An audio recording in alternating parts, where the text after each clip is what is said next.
নমস্কার, আমি প্রিয়া। কেমন আছো সবাই? আশা করছি সবাই ভালো আছো। তো আজকে আমি দুটো স্টোরি শেয়ার করব। সেটা হলো একটা পজিটিভ, একটা নেগেটিভ অ্যান্ড পুরোটাই হলো প্রেগন্যান্সির ব্যাপার নিয়ে। কেননা রিসেন্টলি আমাদের ফ্যামিলিতে একটা দুর্ঘটনা ঘটে গিয়েছে। তো গাইস, যে কয়জন আমার ভিডিও দেখে আমি চাইছি যে এই ব্যাপারটা সবাই জানুক। কেননা কারো ফ্যামিলিতে যেন এরকম কোনো কিছু না ঘটে। ঠিক আছে? তো প্রথমেই বলে দিলাম, দুটো স্টোরি দুটোই এরকম রিলেটেড। আর আমাকে সবাই বলেছিল যে দিদি তুমি টক্সিক রিলেশনশিপ, ফ্যামিলি, কোনো কিছু ফ্রেন্ডশিপ এসব শেয়ার করো। বাট দেখো, আমি টক্সিক জিনিস অতটা পছন্দ করি না অ্যান্ড আমার লাইফ আমি পুরো পজিটিভ ওয়েতে শিফট করছি। সেই জন্য আমি একটা পজিটিভ জিনিস শেয়ার করছি অ্যান্ড সবাই যেন এটা নিয়ে সচেতন হয় সেই ব্যাপারটা শেয়ার করছি গাইজ। তো দুটো স্টোরি, প্রথমটা একটু নেগেটিভ টাইপের, সেকেন্ডটা কিন্তু প্রচুর এক্সাইটিং। তো ভিডিওতে সাথে থেকো। তো গাইজ, রিসেন্টলি আমার দিদি প্রেগনেন্ট ছিল, ডেলিভারির ডেট দেয়। ডেট দেওয়ার যখন ডেট দেয়, মানে ধরো একটা ডেট দিয়েছে 15 তারিখে, দেন ও 15 তারিখে ডাক্তারের কাছে যায়। যাওয়ার পর সেই ডেট আবার চেঞ্জ করে দেয়। আল্ট্রাসোনোগ্রাফি করার পর ডেট চেঞ্জ করে 4-5 দিন মতন পিছিয়ে দেয়। দেওয়ার পর ওর ধরো 15 তারিখে ডেট দিয়েছে, দেন 21 তারিখে ডেট দিয়েছে। এবার 18 তারিখের মতন ওর পেটের মধ্যে কিন্তু অতটা বাচ্চা বেবিটা মুভমেন্ট করছে না। যখন একটা মা বুঝতে পারে যে বাচ্চা কতটা পেটের মধ্যে নাড়াচাড়া করছে, এসব এসব কিন্তু মা সবসময় বুঝতে পারে। বাট ও না এই ব্যাপারটা কেয়ার করেনি অতটা, যে নড়ছে না, আই থিঙ্ক এখন হওয়ার টাইম হয়ে গেছে সেই জন্য। তো ব্যাপারটাকে জাস্ট ইগনোর করে যায়। দেন 21 তারিখে যখন ও ডাক্তারের কাছে যায়, পেটে ব্যথা হয়। ওর পেটে ব্যথা হওয়ার পর ও যখন ডাক্তারের কাছে যায়, বেবিটা হয়। হওয়ার পর বেবিটা মানে বেঁচে ছিল না। ঠিক আছে?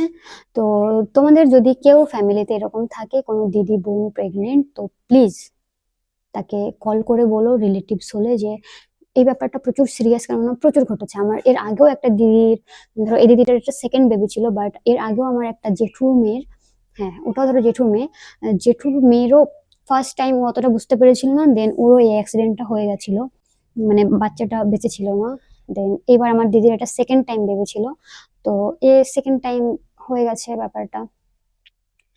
তো প্লিজ তাদের বলো যে বেবি যদি পেটের মধ্যে কম নাড়াচাড়া করছে, জলদি ডাক্তারের কাছে যেতে।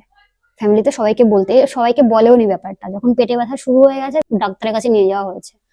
আর সেকেন্ড হলো আমার নিজের বৌদির ক্ষেত্রেও এরকমটা হয়েছিল। বাট আমাদের তো একদম ঠিক আছে, ঠিক আছে, মানে আমাদের যে বেবি সে পুরো সুস্থ। তো গাইজ, যখন আমার বৌদির ডেলিভারিটা হওয়ার টাইম হয়, তখন আমাদের কিন্তু এরকম একটা ঘটনা ঘটে যেতে পারতো। কিন্তু দেখো আমাদের কি হয়েছিল, আমার বৌদিকে ডেট দেয় 5 তারিখ কিংবা 6 নভেম্বর। ঠিক আছে? 6 নভেম্বর এরকম ডেট দেওয়ার পর ওর 4 তারিখ বিকাল থেকে বেবি মুভমেন্ট করা বন্ধ করে দেয়। মানে মুভমেন্ট করা বন্ধ করে না, বাট ও ওটা ফিল করে যে বেবি নাড়াচাড়া করছে না পেটের মাঝে। তো ও টেনশন হয়ে যায়। ও যে মানে বেবি, ও আমাদের যে তিহান, ও পেটের মধ্যে খুব দুষ্টুমি করতো এটা বলতে পারে। কারণ আমার বৌদি বলতো যে জানি না মা কে হবে, পেটের মধ্যে এত মানে ইয়ে, মায়েরা বুঝতে পারে না কতটা নাড়াচাড়া করছে এসব। তো ও স্বাভাবিক যেমনটা করে তার থেকে কম কম করছিল। কম করার পর ও, মা বলছে যে এই হওয়ার টাইম হয়ে গেছে, মানে এখন ডেলিভারি হওয়ার টাইম হয়ে গেছে সেই জন্য। আমার মাও কিন্তু ব্যাপারটা প্রথম বারের জন্য ইগনোর করেছিল। কিন্তু সেকেন্ড টাইম আমার বৌদি একটু দেরি হতে কান্না করে দেয়। আরো আধা ঘন্টা 1 ঘন্টা হতে যায়, আরো টাইম হয়ে গেল, এখনো নাড়াচাড়া করছে না। ঠিক আছে?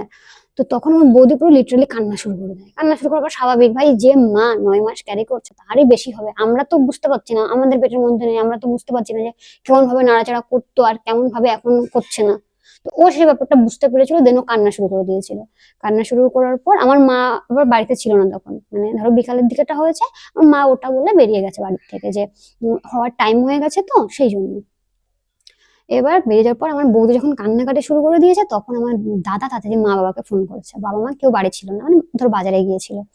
এবার ফোন করার পর আমার মা তাড়াতাড়ি বাড়ি চলে এসেছে, বাবা মা, যে এরকমটা তাহলে মানে যখন এরকম হচ্ছে কি দরকার, অলরেডি ডেট তো রয়েছে না, তাহলে হসপিটালে নিয়ে যাওয়া উচিত।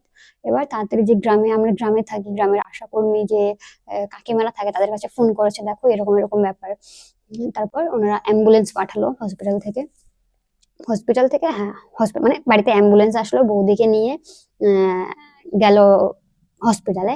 এবার দেখো এখানে কিছু ইন্টারেস্টিং ব্যাপার আছে সেটা হলো যে পুরো রাত ধরো চেষ্টা করা হলো। আমার বৌদির ছিল যে ডেলিভারিটা যেন নর্মালে হয়, কেননা ও আবার নার্সিং এর ট্রেনিং এসব করেছে, তো জানে যে নর্মালে যদি ডেলিভারি হয় তখন ওটা খুব ভালো ব্যাপার।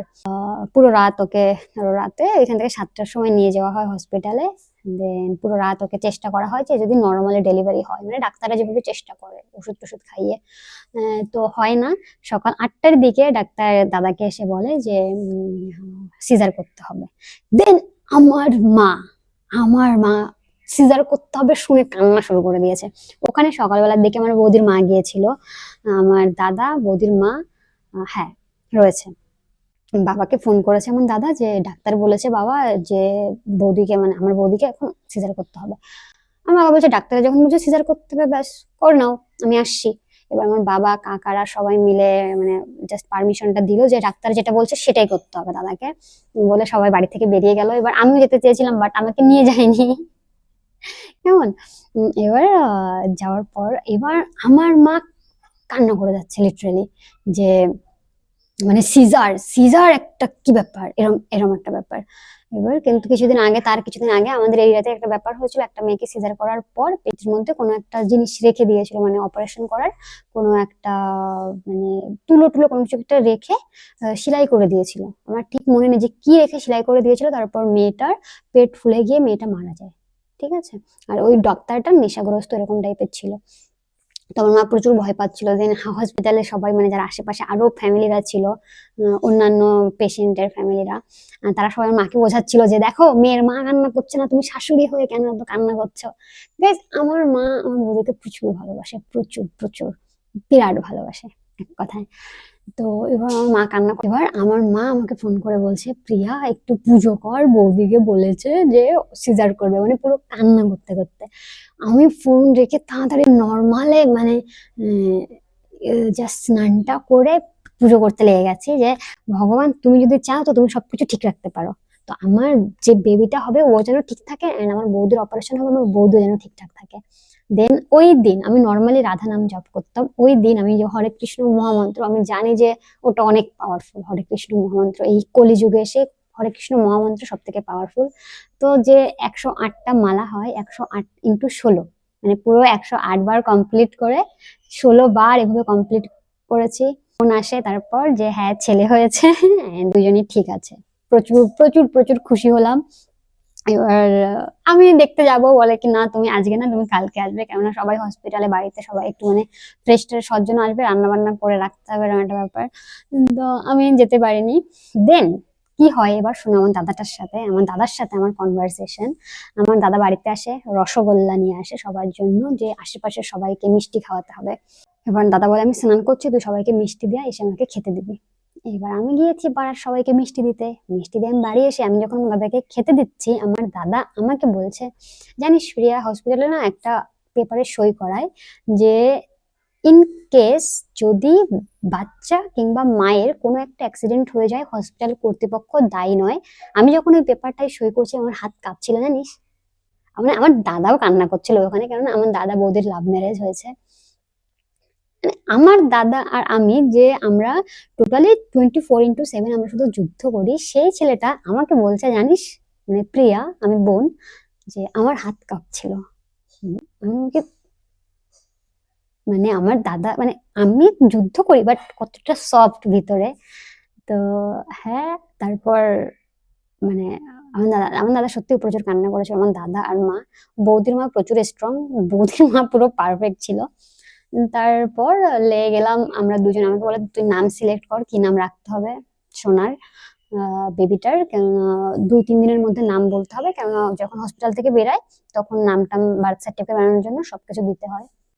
দেন আমি আর দাদা লেগে যাই পুরো ইউটিউব গুগলে সার্চ করতে, cute cute baby name, baby বয় নেম, স্মার্ট বেবি বয় নেম, এরকম আমরা 2 দিন লিটারেলি সব নাম খোঁজার পর যখন নামটা রাখার হয় কি নাম রাখবে, তখন আমার দাদা আমি যেসব নাম বলেছি, আমার মা আমার দাদাও যেসব নাম সিলেক্ট করেছে সেগুলোকে জাস্ট উড়িয়ে দিয়ে ওর যে নামটা রেখেছে সেটা হলো আমার বৌদির নামের সাথে মিলিয়ে। আমার বৌদির নাম টিনা, আমার দাদার ছেলের নাম রাখা হয়েছে তিহান।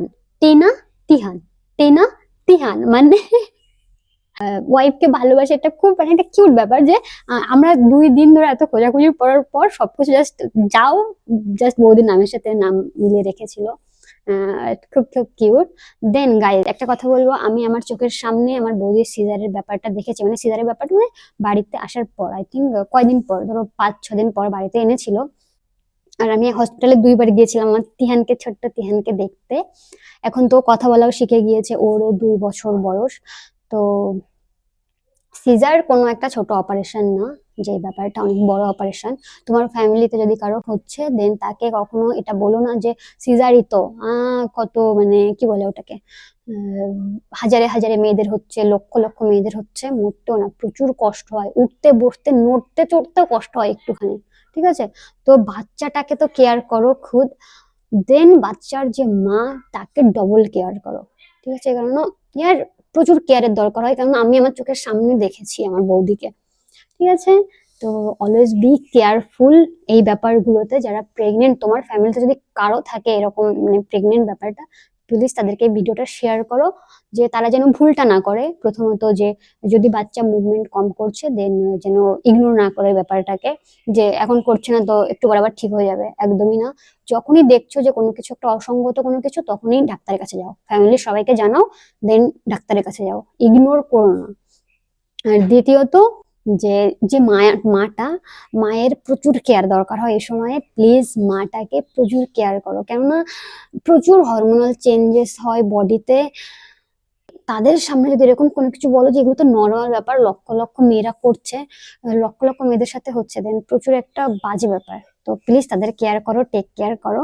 তো আমি প্রতি রবিবার একটা একটা করে এরকম স্টোরি শেয়ার করব, I think positive story share করবো, কারণ আমি প্রচুর একজন পজিটিভ মানুষ, অ্যান্ড আমার লাইফে আমি চাচ্ছি শুধু পজিটিভ জিনিসই হোক, আর টক্সিক ক্যান্সেল ক্যান্সেল, ওকে? তো দেন আমার এত দূর অব্দি আমার ভিডিও দেখার জন্য thank you so much. And আমার সাথে থেকো, পাশে থেকো, সাপোর্ট করো, আমার ভিডিও শেয়ার করে দাও যাদের ফ্যামিলিতে এরকম তোমার যদি কেউ থাকে। আর যদি শেয়ার করতে না পারো, প্লিজ কল করে বলো, ব্যাপারটা যেন ইগনোর না করে। Okay guys, thank you so much. আসবো পরের রবিবারে আরেকটা কোনো গল্প নিয়ে। দেন টাটা, বাই বাই, নমস্কার।